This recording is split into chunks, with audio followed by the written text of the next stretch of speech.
na small intestine na binubutas ay jejunum o kaya ileum. Kaya sabi ko Tommy, opening, kaya jejunum, binutasan ko, kaya jejunostomy. Ileum, binutasan ko, kaya ang tawag? Ileostomy. Okay? Halika kayo dito. Dito, pwede ka. Guys, ito yung sample ng peg.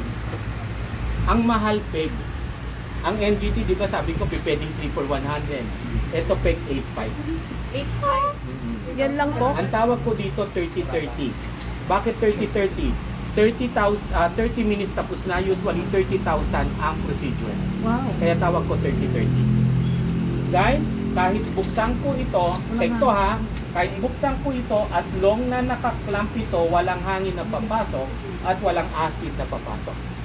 So, hindi ko na kailangan ito i-check kung tama ang placement kung sa stomach dahil ang butas, inoperahan sa stomach na.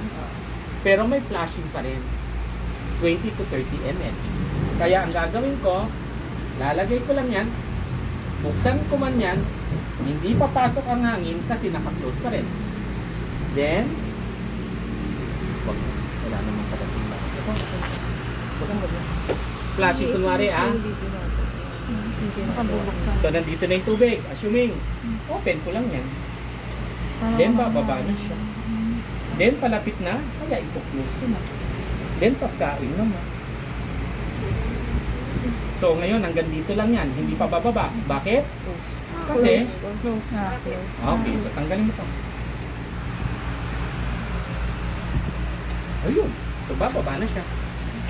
Then, maubos na, kaya? Close na. Then, sabi naman, ibigay mo ang gamot. Then, open. Then, pababa na siya, kaya? Then, flashing naman. Then,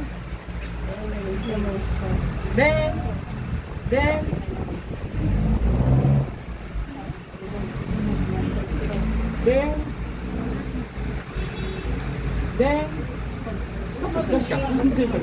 Diba? Ang dali. Okay, so mamaya makikita nyo yung video doon, ha? Okay, guys. Mamaya papakita ko naman sa inyo yung colostomy pagdating na natin doon, ha? Since dito na tayo sa bedside para hindi na tayo papasok. Labas-labas. Ito yung stoma. Okay, ito yung stoma. Kaya minsan,